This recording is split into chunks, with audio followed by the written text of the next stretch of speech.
पावसाअभावी विदर्भातील शेतकरी अडचणीत सापडलेले आहेत। तांदूळ, सोयाबीन आणि कापूस ही पिकं करपली। शेतकऱ्यांना आता मोठ्या पावसाची प्रतीक्षा आहे। आमचे प्रतिनिधी तेजस मोहतुरे या संदर्भात आणखी तपशील देत आहेत, बघूया। काय सांगशील, विदर्भात जे आहेत अनेक दिवसापासून पाऊस नाही, त्यामुळे ज्यांच्याकडे सिंचनाची व्यवस्था आहे त्या शेतकऱ्यांनी पेरण्या केल्यात, मात्र अनेक शेतकरी जे आहेत ते आजही या पावसाच्या प्रतीक्षेत आहेत। काय सांगशील? आपण बघू शकता की आज जुलैची 16 तारीख म्हणजे जुलैचा दुसरा आठवडा या ठिकाणी सुरू आहे। आता जुलैचा दुसरा आठवडा म्हटल्यानंतर ही हंगामाची प्रमुख वेळ असते। या आठवड्यापर्यंत लोकांचे 50 ते 60% लोकांचे या ठिकाणी हंगाम निपटलेले असते।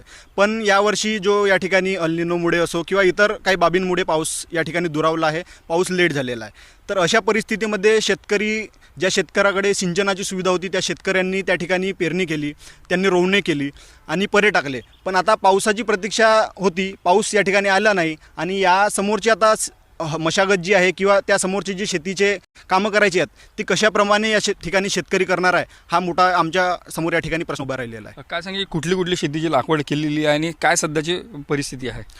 आपण बघू शकता की या ठिकाणी आम्ही सोयाबीन लावलेलं आहे, आमच्याकडे कापसाची पण शेती आहे, भंडारा जिल्हा आहे तिथे भाताची शेती पण केली जाते। आता भाताची शेती असो, सोयाबीनची शेती असो, कापसाची शेती असो, यांना मुख्य जी गोष्ट आवश्यक असते ती असते पाण्याची। पण या ठिकाणी पाऊस न आल्यामुळे सिंचनाच्या भरोश्यावर हे पीक किती दिवस त्या ठिकाणी राहणार आहेत?